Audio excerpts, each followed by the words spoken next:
روح يا أمي أقطف دوما أحلى الزهر سار تعطر كل البيت تنتظر قدومك يا أمي. یہ کیا ہوتا ہے دیکھو گھروں میں بڑا بھائی کیا کرتا ہے, وہ گھر کے اوپر پورشن بناتا ہے چھوٹے بھائیوں سے پوچھے بغیر.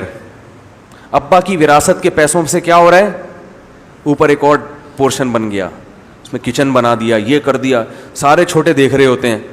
ابا کی وراثت کا جنازہ بولو بھائی نکل رہا ہے. پھر کچھ دنوں بعد چھوٹوں کو خیال آتا ہے ابا کی وراثت, ہمارے ایک عدد ابا ہوا کرتے تھے ہیں, ایک عدد ہمارے ابا ہوا کرتے تھے, سنا ہے وراثت وہ تو اس وقت تو ناسمجھ ہوتے ہیں نا وہ. تو پھر بڑا کیا بولتا ہے, یہ سب میں نے کس کے لیے کیا ہے, تمہارے لیے کیا ہے. اب مفتی سے پوچھتے ہیں, مفتی کہتے ہیں اپنی جیب سے تاوان بھرے گا یہ.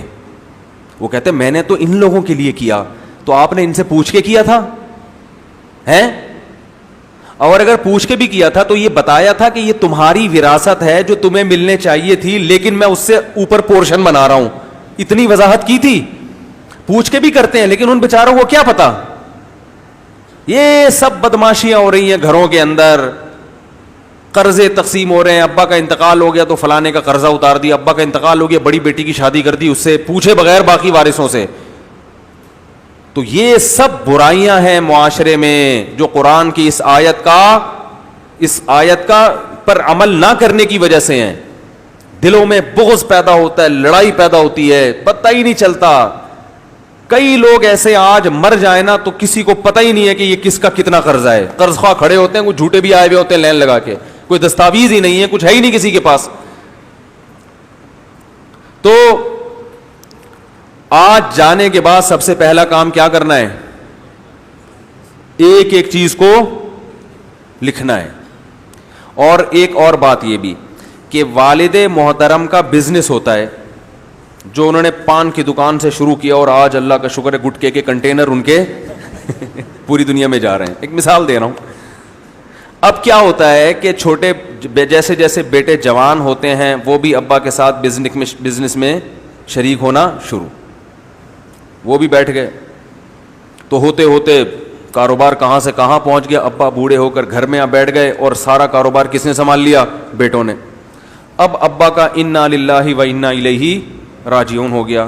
اب بیٹے کہتے ہیں سارا بزنس کس کا ہے, ہمارا, کیونکہ ہم نے پروموٹ کیا, سارا دن تو ہم بیٹھتے تھے. چھوٹا بھائی جو بیچارہ آج تک بیٹھا نہیں وہ کہے گا بھائی ابا کی وراثت ہے مجھے دو, تو پتہ ہی نہیں چل رہا ہوتا. ایک صاحب میرے پاس آئے, کہنے لگے کہ وہ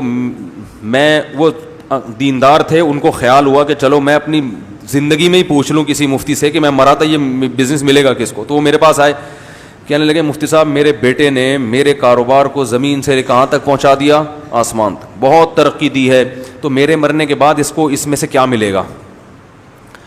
میں نے کہا اس کو صرف ثواب ملے گا, اس کے علاوہ بولو بھائی کچھ نہیں ملے گا. کہہ رہے ہیں کیوں.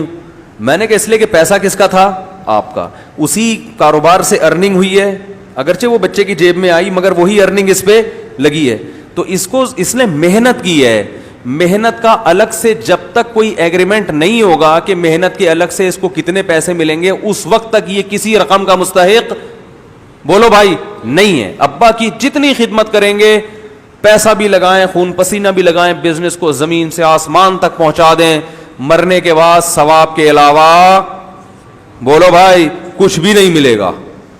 جب میرا یہ بیان بہت سے لوگوں میں گیا تو بہت سے بیٹوں کو خیال آیا کہ یار اگر صرف ثواب ہی مل رہا ہے تو ہم پاگل ہیں یار سارا دن وہ جو دوسرا بھائی ہے ہمارا وہ تو ایک دھیلا بھی ایک دن بھی دکان میں نہیں بیٹھتا, اور کمبخت وہ سارا اس کو بھی اتنا ہی ملے گا جتنا ہمیں. تو وہ میرے پاس آئے, کہنے ہمارا ایک بھائی تو بالکل چرسی ٹائپ کا آدمی ہے, وہ تو بیٹھتا ہی نہیں دکان میں, اور سارا کاروبار کو ہم نے آسمان تک پہنچایا ہے, تو اس کا حل کیا ہے. میں نے کہا اس کا حل یہ ہے, ابھی ابا زندہ ہے. انہوں نے کہا زندہ ہے. میں نے کہا ابھی حل ہو سکتا ہے, ابا کو بلاؤ, ابا کو بولو کہ یہ سارا کاروبار کس کے نام کر دیں, ان دو بیٹوں کے نام کر دیں جو کاروبار کو بولو بھائی رن کر رہے ہیں, کیونکہ باقی کچھ بھی نہیں کر رہے. رہا یہ مسئلہ کہ بیٹیاں بیچاری کیا ہوں گی, تو کچھ حصہ ابھی سے بیٹیوں کو دے دیں اور خود کیا کریں, زیرو ہو کے کیونکہ بوڑھے ہو گئے ہیں, بچے ماشاءاللہ ان کے دیندار تھے, سنبھال لیں گے. یا بیٹیوں کے لیے کوئی وصیت تو خیر نہیں لکھ سکتے اولاد کے لیے, تو باقی یہ کہ جب مریں گے تو جو بچے گا اس میں سب کو برابر ملے گا. تو بہتر یہی ہے کہ بیٹیوں کو ابھی سے کچھ گفٹ دے دیں, تحفے میں دے دیں کچھ, تاکہ وہ ایسا نہ ہو کہ بالکل ہی محروم ہو جائیں. اور وہ جو مکھنچو پڑا رہتا ہے, تو پھر جب آپ دنیا سے جائیں گے تو اس کو صبر کے ثواب کے علاوہ پہلے تو ان کو صرف ثواب مل رہا تھا نا, اب وہ جو کسی کام کا نہیں ہے, ثواب کس کے کھاتے میں چلا جائے گا؟ بولو بھائی, اس کے. وہ جب ابا دنیا سے جائیں گے تو ابا سب کچھ پہلے ہی دے چکے ہوں گے, بزنس سارا بیٹوں کو دے چکے ہیں, باقی جو بچا بیٹیوں کو دے چکا. وہ جو ہر وقت صلواتیں سنتا رہتا تھا, کسی کام کا نہیں تھا, تو جب وراثت ہی باقی نہیں بچے گی تو اب ثواب کس کے حصے میں چلا جائے گا؟ پہلے ان محنت والوں کو صرف ثواب مل رہا تھا, اب ثواب کس کو ملے گا؟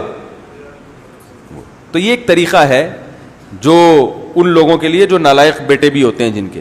تو یہ سب دنیا میں پہلے علماء کرام کی موجودگی میں حل کرا لیا کریں مسائل, کہ بھائی کیا کس کو کیا ملے گا اور کیوں ملے گا, کیسے ملے گا. میرے پاس کئی لوگ آتے ہیں کہ جی وہ ابا کی وراثت تقسیم ہوئی, یہ چیز مشترک ہے. میں نے کہا بابا مشترک نہیں رکھنا پڑا. مشترک میں یہ ہوگا کہ ایک گھر میں سب مشترک رہیں گے, دوسرا کچھ بھی کام کرے گا تو اس کو کھلے گا, یہ بولے گا یہ نل کا یہاں کیوں لگا رہا ہے, میرے لحاظ سے تو یہ نل کا ٹھیک نہیں ہے. وہ کہے گا تیرے باپ کا گھر ہے, میرا بھی تو ہے اس میں حصہ. تو پھڈے وڈے, تو بہتر ہے کہ تمیز سے الگ الگ رہو اور دل کو آپس میں جوڑ کے رکھو, اور خود فزیکلی جڑ کے رہو گے, دل آپس میں ٹوٹے رہیں گے, یہ چیز نقصان دہ. اور ایک ظلم یہ بھی ہوتا ہے کہ ابا کے مرنے کے بعد اکثر امائیں یہ کرتی ہیں کہ ابا کی وراثت سے بیٹیوں کی شادیاں کرنے لگتی ہیں. وہ ابا کی وراثت سے کیا کرتی ہیں؟ بیٹیوں کی شادی.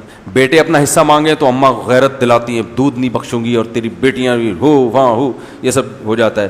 تو آپ کو وراثت تقسیم کرنی پڑے گی. پھر بھائیوں کو چاہیے وہ مل جل کے اپنی بہن کا خیال کریں. اول تو لڑکی کی شادی پہ تو کوئی خرچہ ہے ہی نہیں, لیکن چلو معاشرہ کروا رہا ہے تو پھر یہ, لیکن وراثت میں سے کوئی بھی حصہ کسی کے لیے نہیں رکھا جاتا. تو بعض مائیں تو بیٹیوں کے لیے کرتی ہیں, بعض بیٹیوں پہ ظلم کرتی ہیں کہ بیٹیوں کو دینے نہیں دیتی. وہ کہتی ہیں بیٹوں کا ہے, بیٹیاں وہ تو اپنے گھر کی ہو گئی. جو اپنے گھر کی ہو یا نہ ہو, کروڑ پتی ہو یا غریب ہو, وراثت میں اس کو حصہ اتنا ہی ملے گا جتنا غریب کو ملے گا, اور ملے گا.